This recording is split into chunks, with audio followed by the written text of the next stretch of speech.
If you have pimples at hurt or unhealthy skin, this video is for you. Here's how I built my perfect skincare routine, and here's how you can too. In the description, I'll leave some products I recommend and also some resources to learn more about skincare. Now let's get into the video.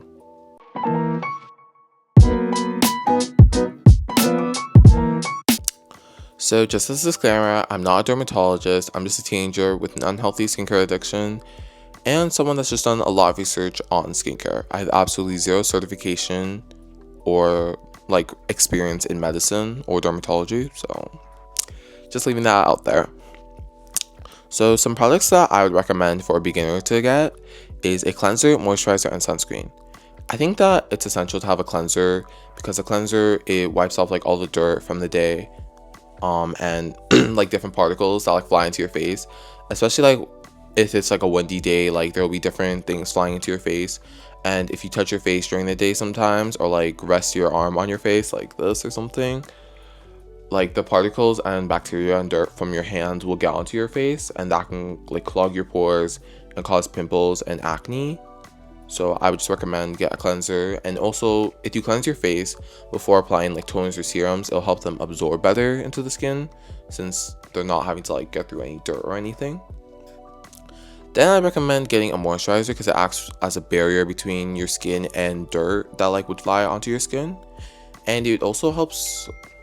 Okay, let me just turn on my messages. But yeah, it also helps toners and serums absorb into your skin better because it helps it locks in with the moisture. I'll talk more to them later.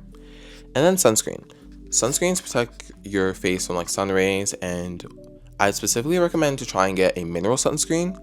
I know with people of darker complexions, mineral sunscreens kind of make you look white, or a bit different than your natural skin color. So you kind of get a white cast. If you don't really understand, you can search it up. Literally the first thing that will show up will give you a clear explanation of it. Hey, this is me from editing. So chemical sunscreens, they normally don't give white casts, so that's how they're better compared to mineral sunscreens. But if you do buy some cheap chemical sunscreens, they might have a white cast, so I would just be wary of that and try and find what's best for you. Honestly, because I know that chemical sunscreens, they absorb into your skin, while mineral sunscreens, it's more of a barrier. And at least specifically chemical ones, I've noticed that they don't really have the best ingredients for your skin to be absorbing. So I would just say do research into that and see which one is best for you. Yeah.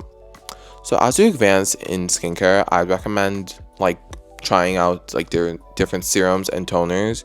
Obviously, don't use too many at once.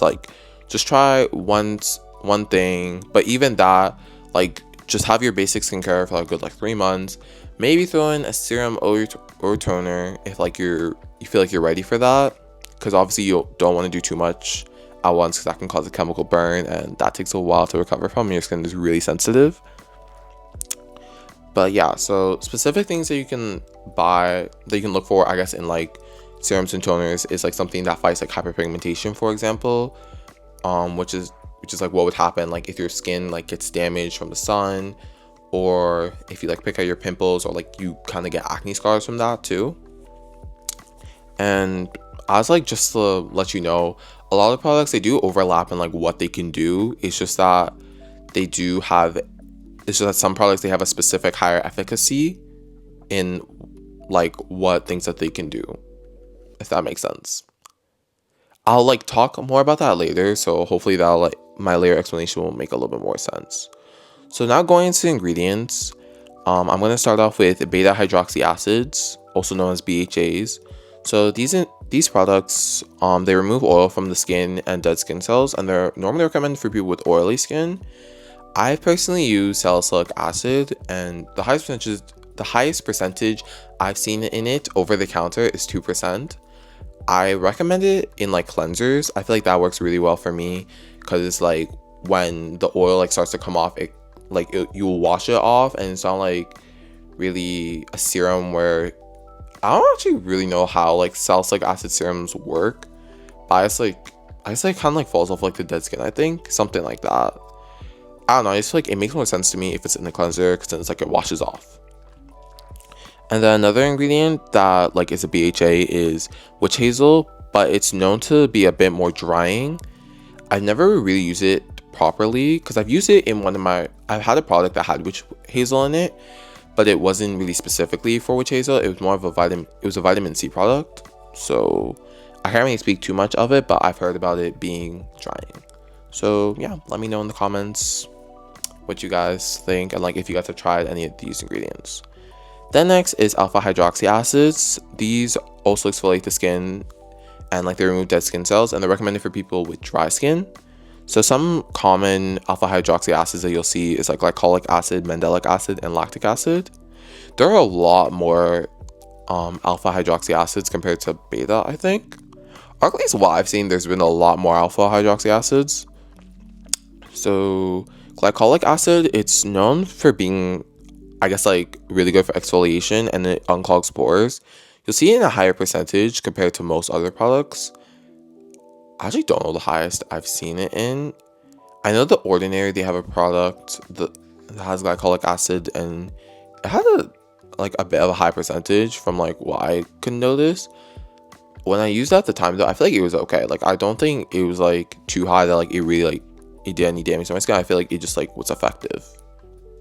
I can't completely remember though. But yeah, I feel like it was a good product. And then mandelic acid is used for treating acne and hyperpigmentation. Yeah, that's more or less it. I've used like a product from the Inky list.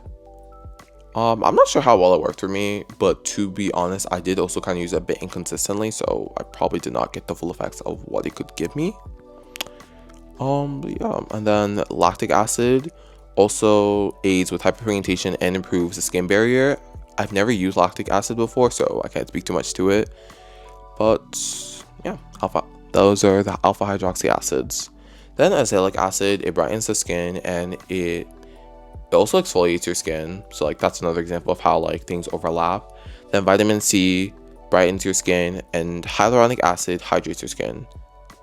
Honestly, hyaluronic acid you could actually like never go wrong with. Like, sorry, I'm just like kind of thinking because like especially because these different products, like you should be using them at like different ages. I know like hyaluronic acid, I feel like at almost any age, I feel like it's always beneficial. And like with I guess like exfoliation and stuff, maybe if you're a teenager to use them, and vitamin C products and azelaic acid, like as hyperpigmentation fighting products, probably also as a teenager too.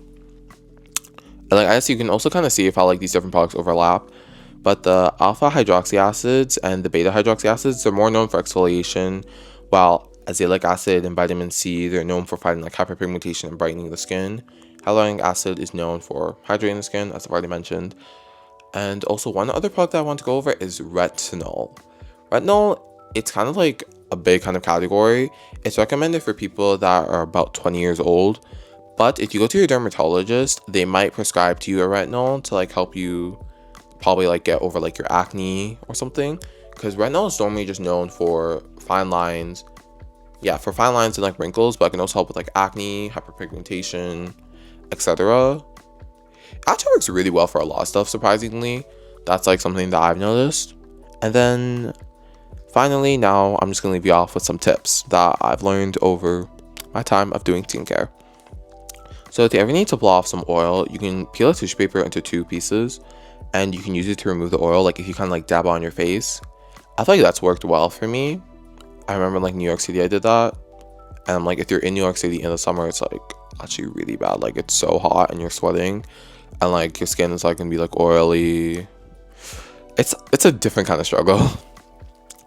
And then another tip is that after you get all your cleanser off, pat in the water into your skin. I think I mentioned that in my morning routine video. If you haven't seen that, you can like click above in the eye to go and watch that video. But yeah, I think it's supposed to like help like hydrate your skin more and like kind of like nourish it in a way right after like you cleanse it. And honestly, one of my biggest tips is to be consistent. I think that's one of the most important things with skincare. Like no matter like how effective your products are, the consistency that you keep is like the most important thing. Like obviously you might not be able to do it every night, and like I get that. Like there are nights where I will literally just like be so tired, I'm like I can't do skincare, and I'll literally just like go to bed. And there are some nights where I feel like that and I'll be like at 2 a.m. literally ready to do my skincare. But yeah, it really just depends on the person, depends on the day, but obviously like try and do your best. And like if you're consistent for a while, if you do miss it like a while down the road, it really doesn't affect you much. Like I kid you not, like all of like the past summer I've been doing my skincare like really consistently. And I feel like I missed one day and like it didn't even like affect me that much. Like I know some people, you miss one day, you get a pimple, and I'm like, that's happened to me and I hate that. Because I'm like, what do you mean I missed it one day after doing it for like 90 days and now I get a pimple? But yeah, I feel like just really what I've noticed for me is that consistency really is a really key factor into having better skin and for it to be healthy and glowy. Also, do your research. That's another big thing.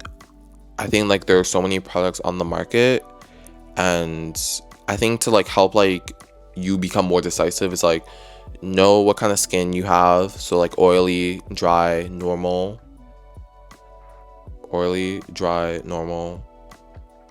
Oh, and then combination, where it's like combination skin is if you have like kind of both oily and dry skin, where like your skin is oily specifically on your forehead, nose, and chin, and your cheeks are dry. I'm pretty sure I have combination skin, but I normally just like use oily products or skin for oily skin. I feel like that just works better for me, honestly, because either way the products are still gonna be like hydrating and nourishing, so it kind of like makes up for the dryness.